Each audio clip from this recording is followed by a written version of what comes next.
is going to be utilized and whether that Magnezone is going to cause trouble. I know it's one you're certainly keeping an eye on there, Adam. The opponent here is Marco Girorgi, and it's going to be bringing out the Talonflame and the Lapras as Jamie brings out the Porygon Z and the Volcarona. So a big offensive start here from Jamie, but also that Lapras, if it is the Gigantamax form, we've seen that be built either defensively or really offensively with something like a Life Orb. So there could be some very big damaging turns coming out in turn one. Yep, I mean, I think Jamie's whole team, all four of the Pokemon we saw that he's brought to this match, are exceptionally good at dealing big damage. The Porygon Z, again, making a feature appearance in the Players' Cup, something that people have seen. They've got access to it through the Isle of Armor and are excited to use it. It definitely has coverage, and that coverage could be really strong against this Talonflame and Lapras. We do know, though, Lapras is exceptionally good at helping your team withstand big attacks, being able to set up the G-Max Resonance, really, really cool. And Jamie immediately making a switch, wanting to get the Grassy Surge into play from the Rillaboom. And the Rillaboom, we know, can do a whole lot with control of the terrain. Yeah, I like the switch here from Jamie. The Volcarona, obviously a great Pokemon to help out with something like a Rage Powder for some redirection, but when you're facing down against something like a Lapras, you're just going to be a target for a potential Max Geyser, and Jamie wants to keep that in the back, so bringing in the Rillaboom to apply pressure to it in the next turn with something like a Grassy Glide or even something more powerful like a Wood Hammer puts him in a good position as Porygon Z Dynamaxes up, and it will be applying a lot of big offensive pressure. We've touched a little bit on Porygon Z, and depending on the move pool that it can have, we see a lot of Pokemon trainers running things like Dark Pulse and Thunderbolt on there as well, and being able to access the max move of the Thunderbolt will be able to apply a lot of pressure to both the Pokemon on Marco's team here. Yeah, being able to get access to Max Lightning is definitely helpful. Of course, you do have to be a little bit careful if you're trying to keep control of that terrain. That's something that I think Jamie's going to have to think about. But Lapras doing its favorite thing, setting up G-Max Resonance, making sure that there's some kind of defenses there to try and help out against the offensive power that Jamie has thrown down on the field there. Yeah, Aurora Veil is definitely one way to sort of negate some of the damage that Porygon Z can deal out. It's going for its signature here, it's going for the Max Strike into that Talonflame. Looks like it's picked up the solid one-hit KO there against that Talonflame, and will be reducing the speed of that Lapras as well, just making it potentially a more vulnerable target to something like a powerful Wood Hammer coming out from that Rillaboom in the terrain. Could deal a huge amount of damage. Oh, absolutely. I mean, the Talonflame doesn't get knocked out. It's still sticking around. So we do see the real value that you can get from the G-Max Resonance there and bringing that Aurora Veil. That said, I mean, both trainers kind of changing things up. A lot of damage down on the Talonflame, but no damage down on the Lapras. And if you leave that Lapras just sat on the field, taking, you know, no damage, it's just going to be able to start punishing you for that and keep really pushing on once it's set up behind that Aurora Veil. That said, it's now in the face of the Rillaboom, and we've already seen, I think, in early Series 5, Rillaboom handles Lapras pretty comfortably. Yeah, honestly, I mean, I must have been distracted by the Porygon Z there, but I'm very surprised to see the Talonflame actually managing to survive. It's not known as one of the bulkiest Pokemon. I like the switch in here from the Alola Marek, often a Pokemon carrying that Lightning Rod ability, so if there was a potential Max Lightning coming out from this Porygon Z to target against the Lapras, that would draw in that attack and waste one of the max moves on the Porygon Z that will have to take another big attack there from the Lapras. Not enough to pick up the KO, but another one will certainly finish that off later on. The Max Strike coming out, going into that Lapras, but you can see how much this Aurora Veil is really helping out Marco's team. The Max Strike barely doing any damage to that Lapras. Yeah, but I think what's more important than landing the damage off the Max Strike is actually landing the speed drops. We did get the Tailwind from Talonflame in turn number 1, so he needs to find a way to counteract that, right? He needs to be able to stop that from just letting this Lapras run away with the game, and really important for him there to kind of buy time as well, being able to slow things down a little bit, make sure that, you know, the Lapras isn't going to be exceptionally speedy and exceptionally defensive. That's an absolute nightmare combination to handle. But the Porygon not getting the kind of big knockouts. We talked about it in our previous round. The Porygon just dealing mainly speed drops that's more important right now. Yeah, exactly. Just getting those speed drops against the Lapras, like you said, to negate the Tailwind. And while those Pokemon stay on the field after Tailwind, they're still going to be in effect. Max Darkness coming out, though, from that Porygon Z into the Alola Marowak does a huge chunk of damage and will be reducing the special defense as well of those Pokemon on Marco's side of the field. But thanks once again to that Aurora Veil, not going to be picking up the KO as Lapras goes for another G-Max Resonance, targeting the Volcarona that is switched in, though.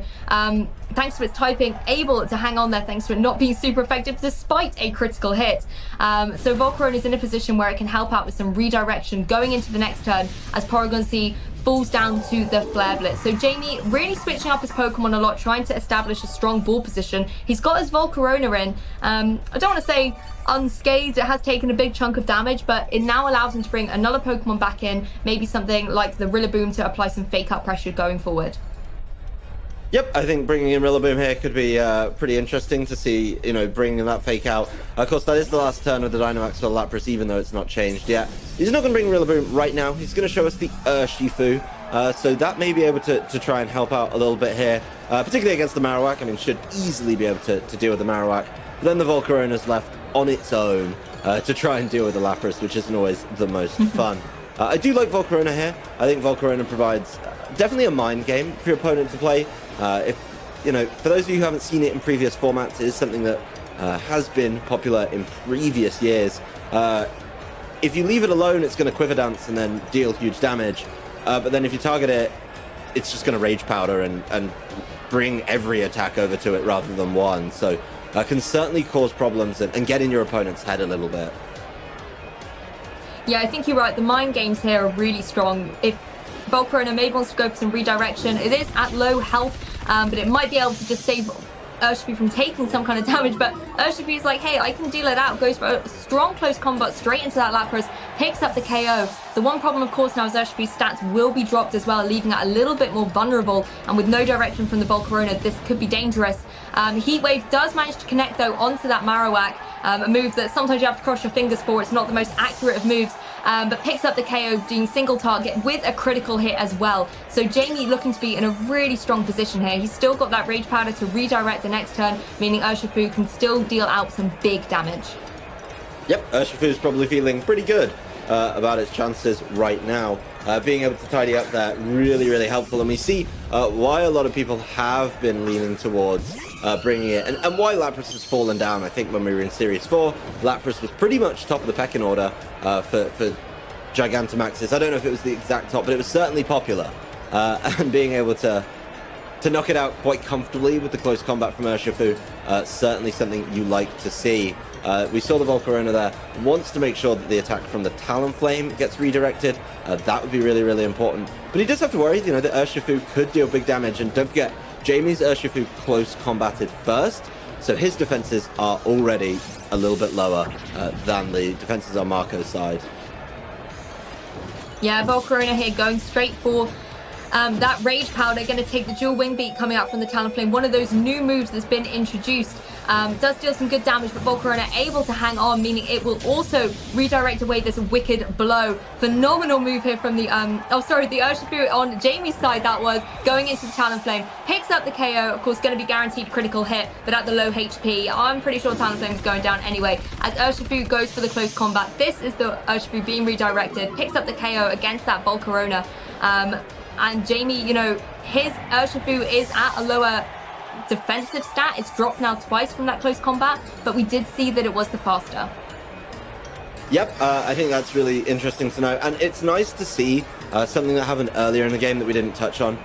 When we saw that Volcarona switch in, did activate a Seed and get its defenses up. So getting its defense up actually meant it took the dual Wing Beat, and that meaning it was able to then redirect the close combat. Now we're in an Urshifu mirror where they've both got their defenses dropped, and of course, the fake out pressure is here from Jamie, so his endgame position is a lot more comfortable than Marco's. Yeah, it looks like a perfect situation for him there. He can go for the fake out and then go for a move with his own Urshifu. If the opposing Urshifu wants to protect, then on the next turn, his Urshifu was faster. And also, due to that grassy terrain, Grassy Glide would have priority. And due to the drops that the Urshifu received on Marco's side of the field, it would be dealing a big chunk of damage. So really well played by both players. Yeah, I know. I like that we saw important things out of all of Jamie's Pokemon, right? I mean, the only one that really disappointed me, and I know you'll be upset at me for saying this, was Porygon Z. It didn't deal the damage that it was kind of desired to deal, and it just mainly helped control speed, which is good. I mean, it's very, very important, but I really don't know if that's what you want out of your Dynamax turns. I think that the Volcarona pulled its weight. Obviously, the Rillaboom, the threat of it was pretty interesting, to be honest, to see it kind of slowing things down, and just the way that it drew attacks to that slot allowed the Porygon Z to keep going with those max strikes, which was certainly helpful. But overall, I think the Urshifu, absolutely key there. And the way he played it and the way he supported the Urshifu, really, really cool too. Yeah, I mean, in Porygon Z's defense, there was an Aurora Veil up on the field as well. And I think that shows that the Gigantamax Lapras really is so strong with its unique Gigantamax move, being able to boost up the defenses on that side of the field. And another note with that Porygon Z, we often see it using Max Strike based off Hyper Beam, but that's not a move choice that Jamie has. So it will not be at the same sort of tremendous power that Hyper Beam Max Strikes can enable you to deal out. But either way, you know, the Aurora Veil definitely threw him a few challenges. So let's jump into game 2 and see if that Porygon Z is maybe to deal out a little bit more damage, or if the composition on Marco's side will be able to counter it. Yeah, and I think Marco has options. I really don't see, you know, that there was anything wrong with the early stages of his play. I think that the Tailwind was nice. Obviously, the Aurora Veil is absolutely fantastic. But, you know, the Talonflame is a little limited after it sets up that Tailwind, I think. So we'll be curious to see if there's any changes in exactly how things get played here. You know, the Volcarona took a Resonance on the way in previously, taking that for the Rillaboom, and kind of showing that Volcarona now it could get caught a little bit short. It looks like Jamie's keen to start playing around with it, and we'll see if maybe the Max Darkness is going to be essential here in lowering those special attacks and kind of helping out, making a pseudo version of Aurora Veil for him. Like, if he can't do damage, why is Marco allowed to do damage, right? Yeah, exactly. Trying to combat some of the strategies that are going on here with a few statistic drops. But I think it's interesting as well with that Volcarona. We saw him bring it out in game 1, but instantly retrieve it back into its Pokeball and bring out, I believe it was the Rillaboom there. So if you're Marco, you're going to be wondering if this is something that Jamie's going to do again. And if Jamie can predict that that's going to happen and maybe Volcarona will be led untouched, he can go for something like a Quiver Dance and start boosting up. But another Pokemon he can boost up is, of course, that Porygon Z. Gonna go straight on the offensive and Dynamax it and apply a lot of pressure with things like the Max Strikes and Max Darkness as well to start reducing the special defense on the opposing side, which will help out the Volcarona that has stayed in. Yeah, and I think it's curious, actually. We did take a little look at his moveset there on the Porygon Z.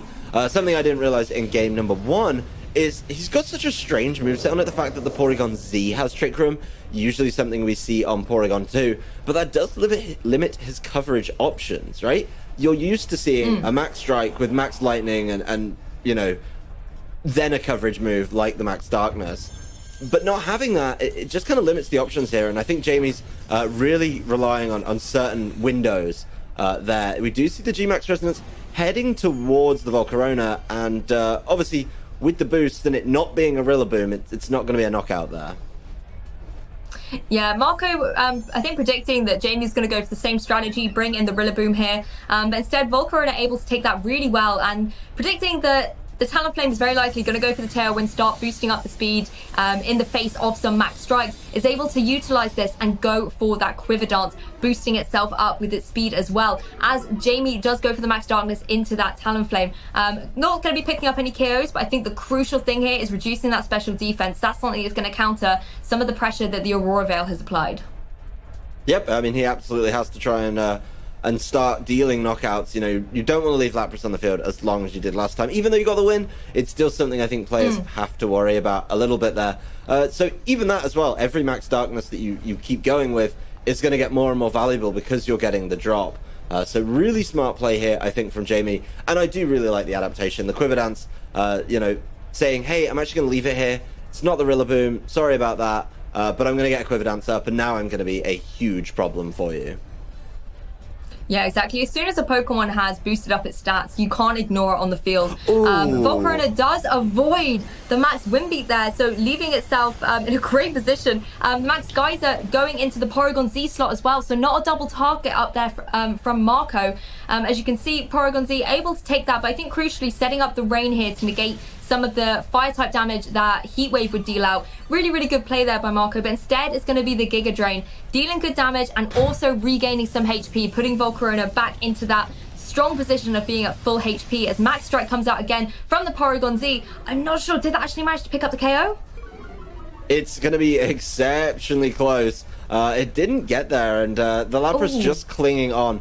I think it's funny, the Volcarona Giga Drains the Lapras. It doesn't look that overwhelming in damage, but then because of the difference in health points, yeah, it's a big difference, and the Volcarona's now at full health. Obviously, the dual wing beat missing does hurt Marco a lot there. One of the drawbacks of that move is the chance that you miss, and that, I think, is huge for Jamie. Allowing the Volcarona to Giga Drain, allowing it to set back up, really, really important there.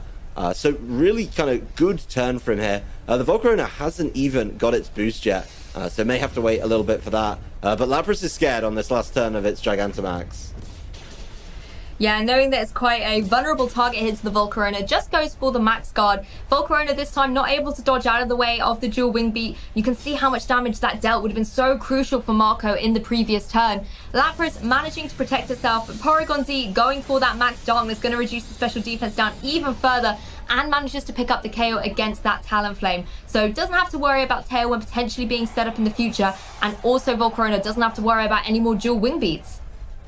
Yep, I think getting rid of the threat of dual wing beat is absolutely huge, not just for the Volcarona, but if he has bought the Urshifu in the back, and of course the Rillaboom, yeah, you definitely want to get rid of that. So really smart play to make sure that is constantly targeted down, because that did get switched out and kind of, I guess, give Jamie a bit of a scare in the last game. That is the Dynamax over. We're going to have no more of that in this game, but this Volcarona is still sat on the field with its boost. There is rain up, so it's not going to be able to just throw out heat waves as many Volcaronas are known to do once they've kind of got their Quiver Dance set up, but it's going to be able to recover a little bit, and yeah, just having a dark type move could be really helpful here in dealing with the Marowak.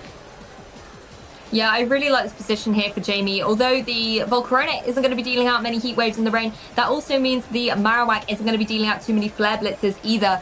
Just won't be at the same sort of potential damage that it would be previously. It also means that Volcarona is in a great position to just go for a Giga Drain into that Lapras, leaving Porygon Z that we know has Dark Pulse on there, free to target down against the Marowak. But instead, Porygon Z just going to go straight up for a Protect here. Going to use the Giga Drain on the Volcarona to KO the Lapras and regain a little bit of HP as well.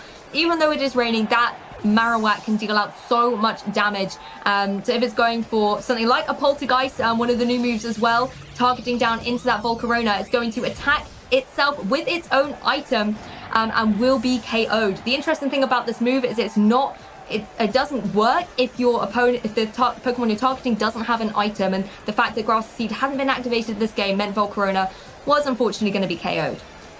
Yeah, I mean, if the Porygon had switched for the Rillaboom, it could have been a much different turn there. It doesn't do that, and does, of course, kind of fall, to the Poltergeist. And Poltergeist, I think, is a really, really cool new move. It's one of those that we've seen Alola Marowak before. We've seen it up there at the very top tables in the past. But now it's in a rough position. The Talonflame and the Lapras have both fallen, and this dark fighting Urshifu is going to be able to deal with another Urshifu and a Marowak quite comfortably, I think. Yeah, I mean, this is where things get a little bit interesting. The Marowak can't target into that Porygon Z with Poltergeist being a normal type Pokemon.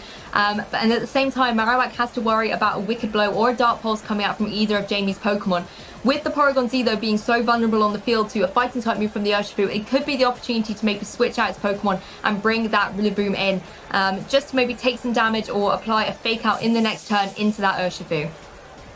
Yeah, I mean, I don't see a problem with that. Is bringing a kind of Fake Out pressure, just keep it on the field, just to try and kind of slow things down, of course. The Marowak would like to Flare Blitz it, but the rain is still up from that earlier Vortex, so really going to struggle to do exactly what it does. And with the Protect, he's getting away with it absolutely scot-free. If he can take the close combat here, which he's going to do, and it's going to take a lot of damage, now the Urshifu's stats are dropped, which makes it a whole lot easier to manage in the late game. Yeah, its stats are dropped, and it's going to be targeted by the Porygon Z as well. Doesn't manage to get the KO, though. Is going to be able to regain a slither of health from that grassy terrain. But I think most crucially for Marco, the Urshifu is able to hang around on the field at this turn. The problem he's got, though, is Jamie has now brought in that Rillaboom. the Grassy Glide, having that priority in the grassy terrain, will be able to pick up the KO against that Urshifu, and Porygon Z with the Dark Pulse and the Urshifu that Jamie has wisely protected in the back are going to be able to apply so much pressure to that Marowak once the Urshifu has been dealt with. Yeah, I mean, I think really the Marowak's not in a great position right now in the rain. The Urshifu being so low, probably not even going to be given the chance or opportunity to attack with so much priority, or 2 priority options from this Rillaboom on Jamie's side of the field. So a really kind of well-positioned set. I like that he threw out the Urshifu, showed that he had it, and then just took it right back out to let kind of close combats go off and make sure he could get good damage down on it. The Grassy Glide will fall into the Protect, and then Dark Pulse, into the Marowak. Not quite enough for the knockout, but we do see Porygon Z causing some problems. Yeah, Porygon Z definitely causing a little bit of disruption in this game, having got those special defense drops previously to help out Volcarona, and now able to apply some good pressure to that Marowak.